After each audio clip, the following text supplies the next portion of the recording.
Garcia, and I am your English teacher. So now, I want you to share your expectation to me as your teacher. Mom, I think po mabait ka, tsaka marami kami matututunan sa'yo. I think mataas ka pong magbigay ng grade. I hope mataas ang pasensya mo, ma'am. Nothing, ma'am. I hope we can bond with you. Alright, thank you for sharing your expectations. And since it's your first day of school, I will dismiss you early. So, goodbye, class. Goodbye.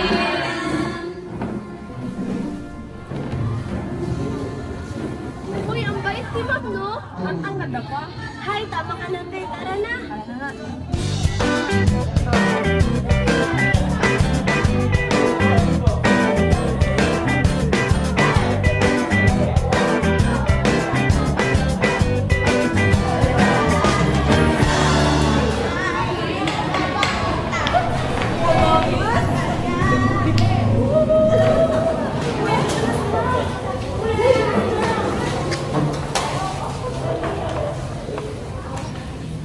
Wow! Ang linis, ang tahimik, at magandang umaga sa inyong lahat. Magandang umaga po, Miss Garcia. Po.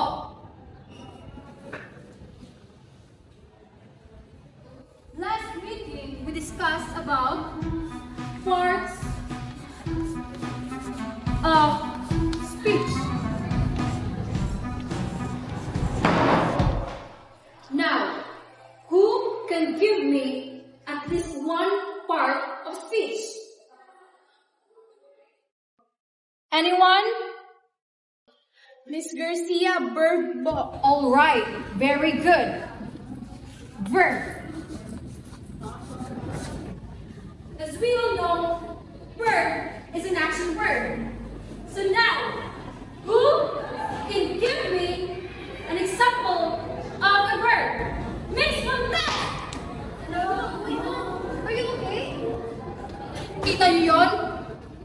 Yan ang mapapala pag hindi nakikinig. Pass dismiss.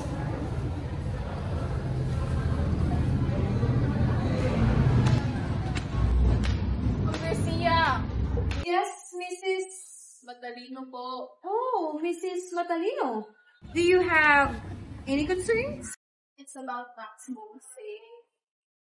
What about Max? We're aware naman po sa grades niya sa school and we want you. Hindi ko naman yata ika mamatay.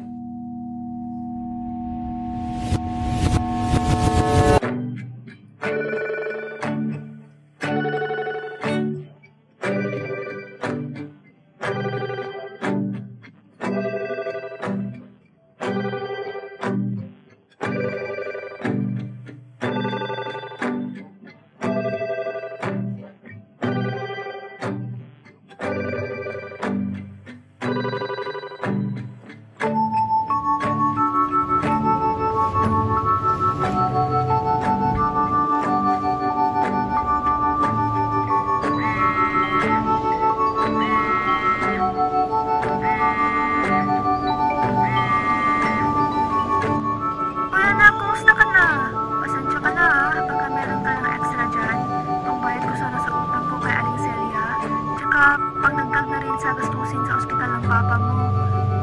Naiintindihan ko kung gupit ka rin, pero kahit konti lang, nak. Malaking tulong na. Pasensya ka na talaga, anak. Sige, ma. Titignan ko. Sige, anak. Mag-ingat ka, ha.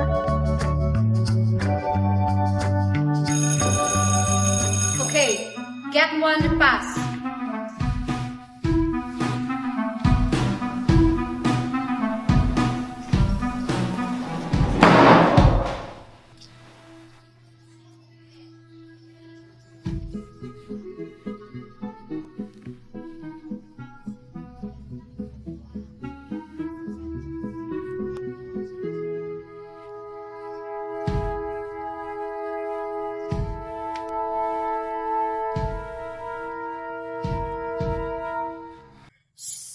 Mind your own paper! Time's up!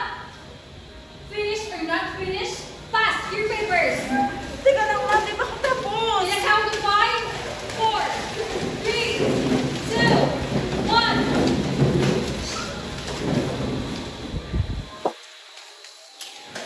Okay, I will return it to you after I'm done checking it. Okay? Yes, ma'am. Class dismissed. Bye.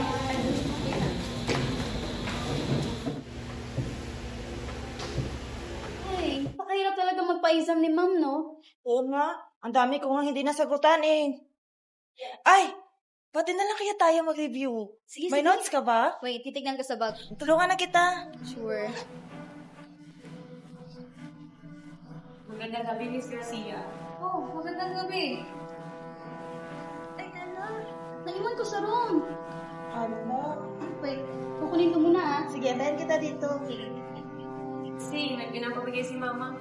Oh, ano yan? Ewan ko po, ma'am. Basta sabi ni Mama, alam mo na lang gagawin. Sige, ma'am. Mauna na po ako. Sige, ingat ka.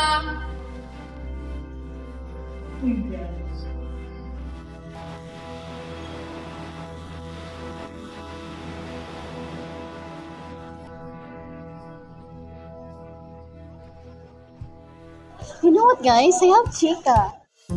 Spill the tea. Mamaya na yan, guys. Doon na lang tayo sa kabiling tree mag-usap. Tara, come on, let's go. Paano na, Marga? Anong chika? You know what, guys? Si Max. Naka-perfect siya sa exam. She didn't even study. Nakakaduda. Talaga? Yeah. Baka naman nag-cheat siya. Oh my Maybe, God. hindi natin alam. Hey guys, stop it. Baka naman kasi nag-aral si Max kaya siya nakapasa sa exam. Kayo Ewan. naman, para kayong ano. Basta. May something talaga. Malalaman din natin yan. Hoy, sis. Magpariban kaya ako.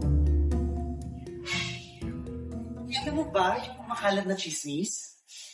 Na tumatanggap ka raw ng mga regalo galing sa mga estudyante mo? Ha? Kanino galing yan? Saan pa? E di sa mga estudyante mo rin.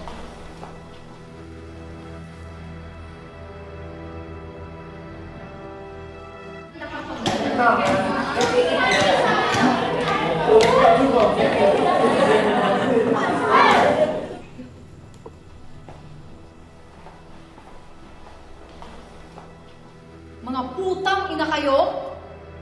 Bait-baitan? Akala naman mga matatalino? Mga bobo! Akala nyo? Hindi ko malalaman ang mga pinagsasabi nyo? Pwes!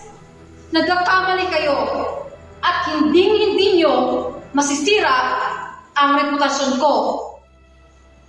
At ikaw, ang kapal-kapal ng labi mo, para kang pokpok. At ikaw,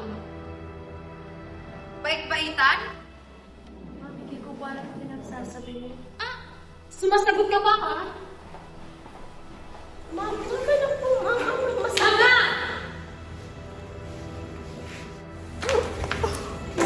Mga hindi kayo natuto? Okay. And now, get one whole sheet of paper and write, I'm sorry, ma'am, back to back. Okay? Yeah, ma'am.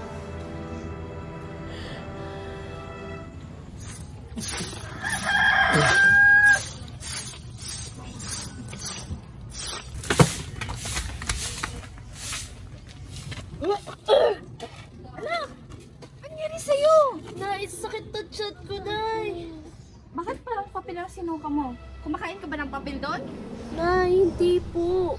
Anong hindi? Papel yung sinuka mo. Nay, si Miss Garcia po kasi. Bakit? Anong ginawa ni Miss Garcia sa'yo?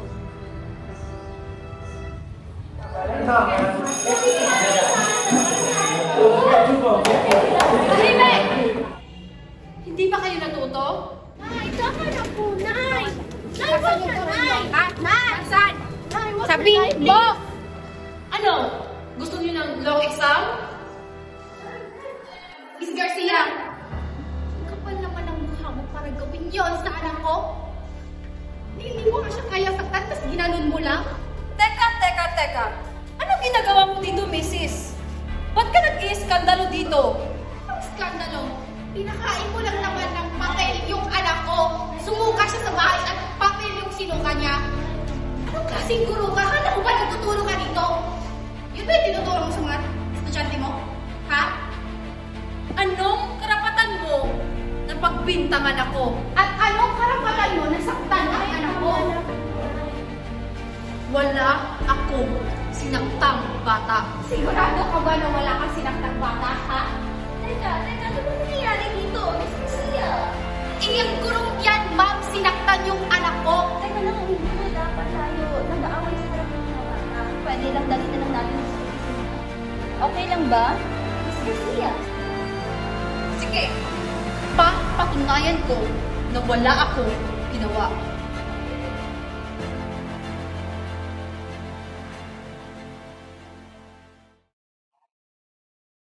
Okay, Mrs. Torres, what seems to be the problem? Bakit ho tayo humantong sa pakikipag-away? Kasi ma'am, yung gurong yan, pinakain lang naman ng papel ang anak ko. Hindi ko nga siya kaya saktan, tapos ginawa niya yun. Yan ba yung gawain ng isang lisensyadong profesional na guro? Mrs., wala kang pruweba at saka hindi ko magagawa yun. Anong hindi magagawa? Nagawa mo nga yun sa anak ko. Tamo yung resulta, sumuka ng papel.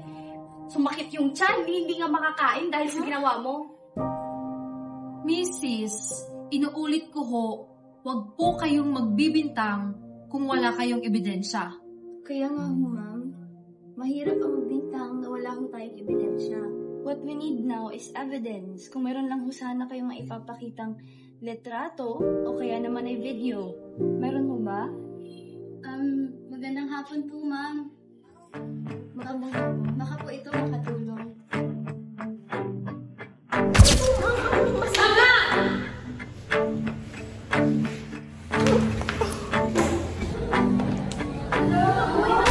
Mga putang ina kayo?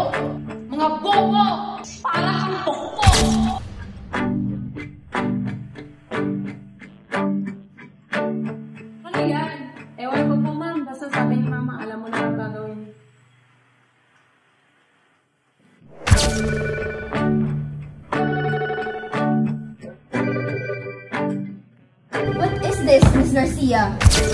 This is a clear violation of the Code of Ethics for Professional Teachers. Explain this!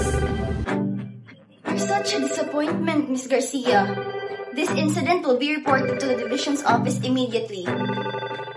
In the end, the teacher was held fully accountable, dismissed from service, and her license revoked for gross violation of the Code of Ethics for Professional Teachers. What was once a place of learning became a courtroom of reckoning, a stark reminder that no one is above the law and no learner should ever suffer in silence. For ignorance of the law excuses no one.